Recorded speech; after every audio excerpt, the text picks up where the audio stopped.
What do we do because of money? Or said differently, what do we do for money? How much does it cost us?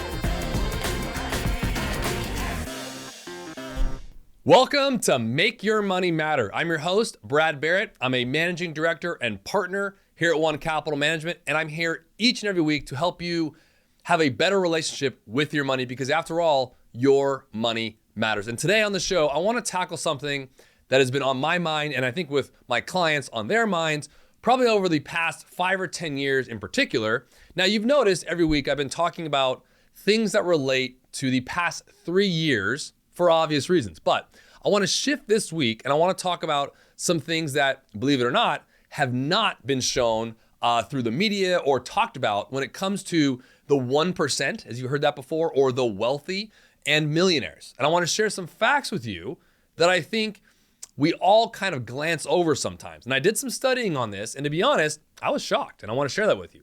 Now also, we're going to cover how much money weighs on all of us as humans, both matter of fact as well as in theory. But before we do, smash that subscribe button and hit the notification bell so you don't miss a single episode. All right, let's get into it.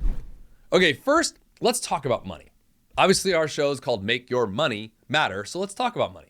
Actually, when I say money, I'm talking about greenbacks, as my grandfather calls them.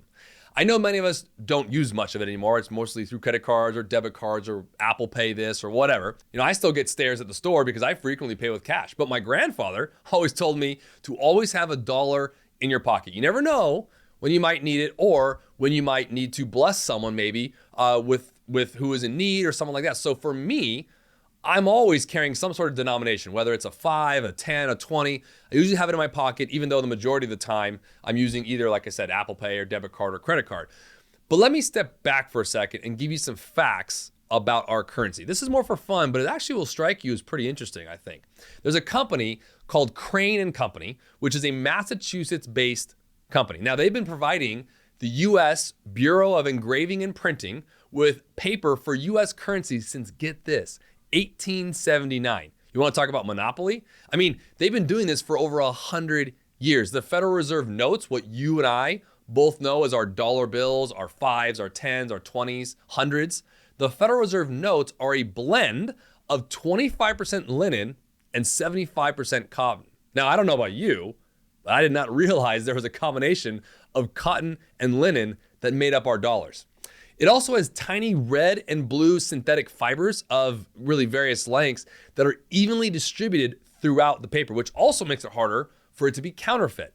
But as many of you know, I like talking about the psychology of money and how money plays with our heart and with our mind. And I've said many times that money has a place in our wallets and in our banks, but not necessarily in our hearts. And so as we talk about currency, we talk about the weight of currencies I just mentioned within our lives, the physical weight of currency, no matter the denomination, the physical weight of currency weighs approximately 1 gram. Now, a little quick stat for you. There are about 454 grams in 1 pound, which means there are $450 bills, 450 particular dollar bills in 1 pound of currency. Now, even better, get this.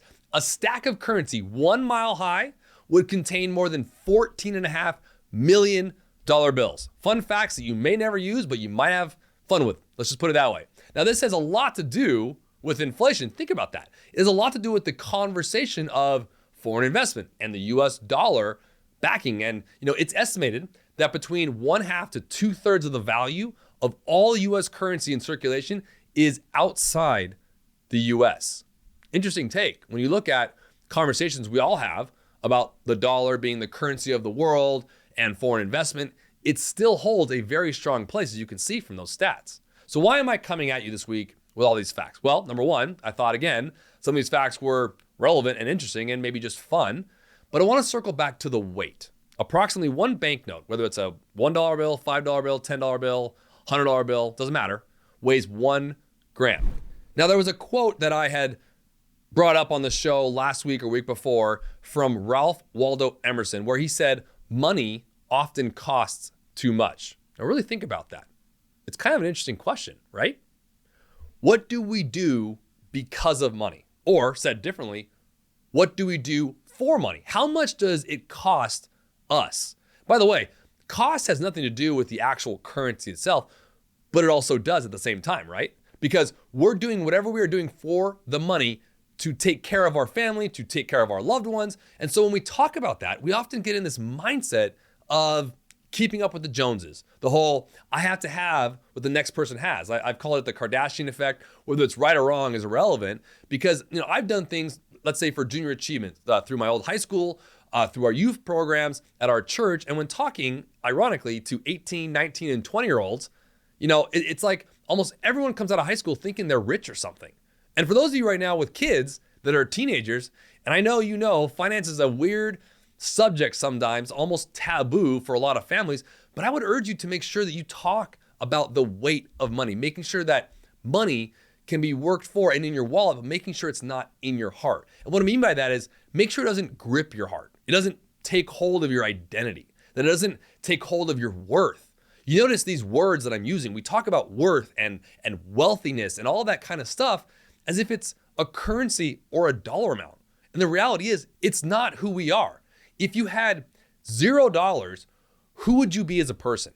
We all get wrapped up. By the way, I'm not immune to this. This is very a humanistic conversation with regards to our society nowadays. Everyone's like, how do these celebs make money? And we want to be like that. But really, what would you have to give up to do that? What does it cost you to do that? And with that, I want to share some facts that I think you might find pretty interesting. And the first thing I'll say in going into this for a second, to be clear about the wealthy, the 1%, the millionaires, is many times in our life, the things that we care about most, money cannot buy. Love, health, relationships, purity, things like that. Money can't buy that stuff. So it's really important to, when we talk about the weight of money, my whole bridge there before I get into some of these stats I wanted to bring up is, why does something that weighs so little weigh so heavy on many of us? Think about that for a second. Now, what I want to share with some stats that I pulled together when it comes to some facts around the wealthy, as we kind of look over the fence and kind of have that whole conversation, I want to share this too, is remember this: comparison is the thief of joy.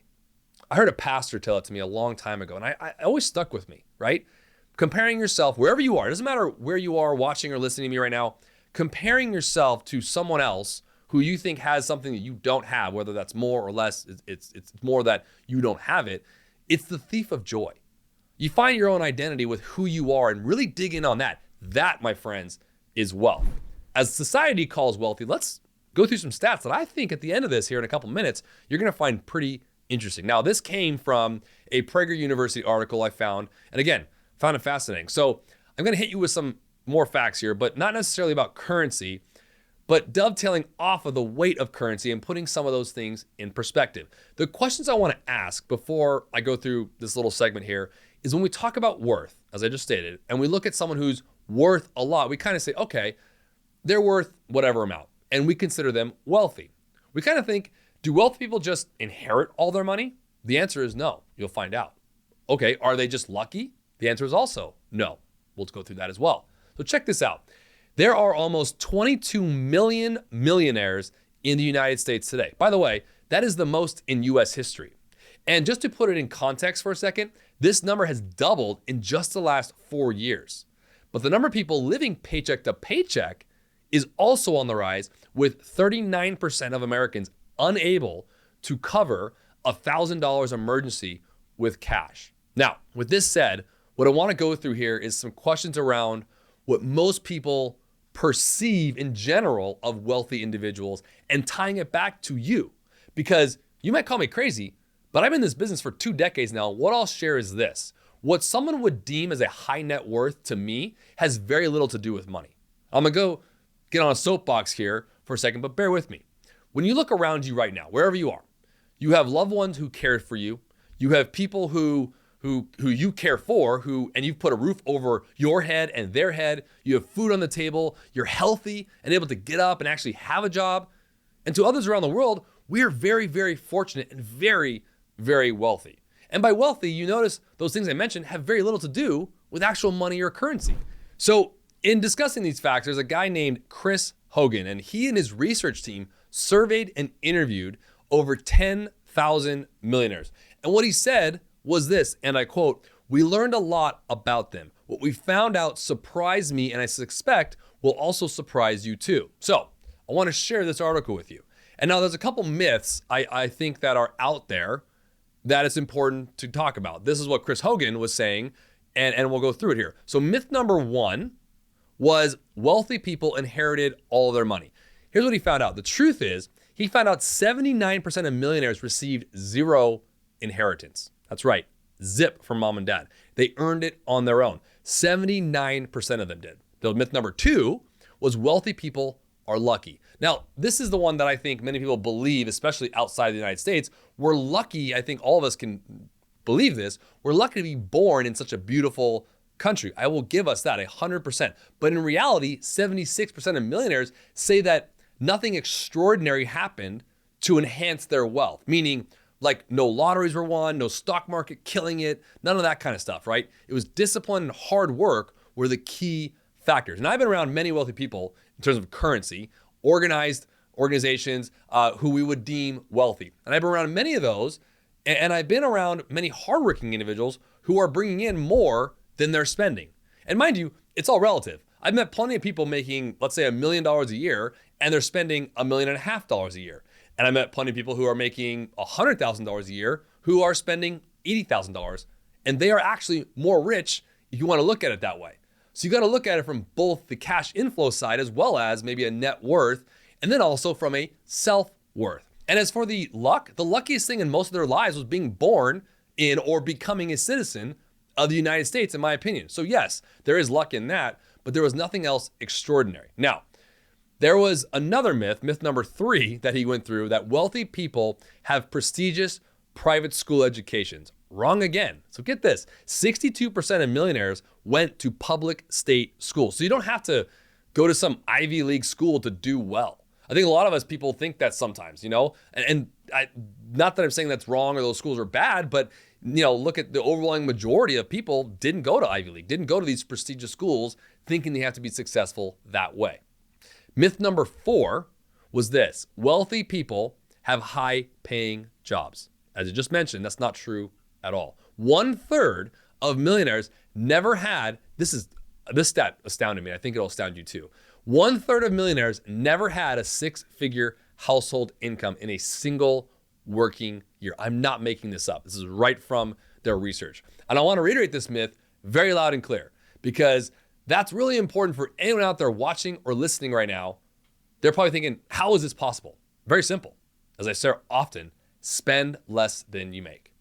It does not get more simple than that. We ourselves make things overly complicated. Now, I know, again, that concept might seem so simplistic or maybe even too simplistic, but in reality, it's what works. Now, it's hard for us, especially those who live in high-priced states like here in California, maybe New York, Hawaii, wherever you're watching right now. But what I want to attack today is the mindset. The mindset that we need to earn more or we're just unlucky. So get this again, more than 1/3 of the millionaire surveys never had a 6-figure paying job. They just managed what they brought in. If you just pause there for a second and just look inwardly and ask yourself honestly, if you truly want financial freedom, look inward and manage what you got. One of the previous episodes I mentioned on the Make Your Money Matter show was the rules of money. You can go watch that episode. And I think it's a really strong one because it goes into this even more in depth. Some really good pragmatic, there was 10 of them, pragmatic ways to look at the money you're bringing in so you can manage your own household. Now, there was one key thing that separates the haves from the have-nots in this survey. It's the attitude. You notice that? It's the attitude and the discipline of millionaires. Basically, how they look at money. They have learned to control it and not let it control them. You want money to work for you versus you always working for it, right? That's everyone's dream, for the most part, with money, right? Money, as I've said before, is a great employee, but a terrible boss. You want to make sure money does what you want it to do and not have it tell you what it wants you to do. I think the way we view money in this society, in our world, is often dictated by what we are reading or seeing or hearing every day. It's almost subliminal. We don't even realize it sometimes, but it matters. So if I'm speaking to someone today, just take it to heart, think on it, pray on it, meditate on it, whatever it is you're doing, but go through it. Be honest and candid with yourselves. If you want to achieve financial security, number one, define what that means for you. And then with the facts I brought up today is to maybe look and change your mindset. The sooner the better. You have to start with the belief that it's possible for you to become a millionaire. Now, I'm of the belief too, just to be clear, that we want to be careful attaching a specific number or something to our goals in life rather than it just becoming a millionaire, right? I would rather you say, I want to become financially free. It's really simple when you change your mindset of living within your means. And it's hard, I know, because it's not just, if you're married, it's also a conversation you have to have with your spouse. If you have a family, you have to kind of look at everyone who's involved in this. So it's not just you. I get it. You have kids, they want to do things, there's sports, there's travel. There's a lot of stuff going on. Society tells us that we need to spend. And that's okay to an extent. I'm not saying that's not the right thing to do, but making sure that we're managing our debt appropriately, making sure we're paying off that debt if we have it, it's changing our mindset. We all have to take the responsibility for where we are financially right now. Now, some of you, that might be a gut check. No matter where you stand right now, you could always fix it. I might be talking to someone who's, maybe you're 10 years into retirement, or maybe you're 10 years in the workforce. Doesn't really matter, right? The reality is we can change our mindset. Again, I want to share that sometimes comparison is the thief of joy. And I think money, whether we like it or not, plays a heavy role in our emotions and how we tend to look at life. Okay, it's time for your questions. If you have a question or topic you'd like me to address, you can leave a comment or a question in the comment section. Or if it's something you want to talk more one-on-one, just go to the About page on this channel and send us an email. We will always keep the questions I read here anonymous. You don't have to worry about your name being shared, but we would love to hear from you. So the question that came in this week had a lot to do with stress and anxiety, believe it or not, around money. And the question was specifically, I'm having a lot of stress, Brad, around money and the things that you're saying I want to do, but I'm not sure that I can do. So part of that was a statement, part of that was a question. And I want to address it this way. I think number one, as I share often, is find counsel.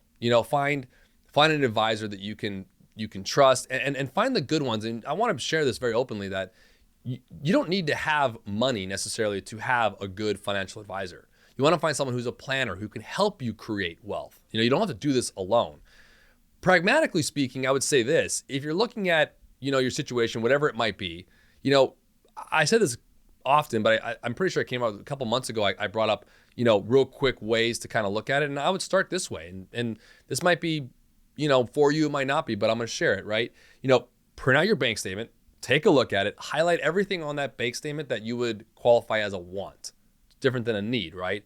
Qualified as a want. Take that total amount you spent on wants and next month reduce the wants category by 25%. Take that 25%, look at investments, look at paying down debt, look at savings. You'll find that month over month, you keep doing that, it will add up. I mean, just like compound interest is the eighth wonder of the world, so is reducing your debt, so is, creating spread in your income. So those are the kind of the two answers I would make is one, I think finding someone to talk to about it and kind of help you build wealth or help you get out of any financial situation you're in. And then secondarily, I would say take those steps, do it yourself, see if you can do it, stick to it. And again, what I'll say is this is don't have the whole motivation thing, right? You're hot and ready to go, 9 a.m., had the coffee. You want to have the 3 o'clock mentality where it's like, you got to create some systems for you. That's why I share these rules of thumb to create systems for yourself. So hopefully that helps. Again, if you have a question or comment you would like me to read here, you can leave it in the comments section or you can email us in the About page on our channel. But before we go, if you found anything helpful today and want to learn more, you can visit us at our website at onecapital.com. You can also scan the QR code on the screen with your smartphone. It'll get you right there. You can also call or text us. We want to help. There's no pressure here. We don't treat people like a number. We value our relationships. It's the lifeblood of what we do here. So click, call, or text us today. And if you're not following us on social media, you should be. You can follow us at Make Your Money Matter. We're sharing great information on all of our social media platforms. And I often say, if you enjoy the show, share with someone you like. And if you don't like it, I guess share with someone you don't like. But until next week, make sure to make your money matter.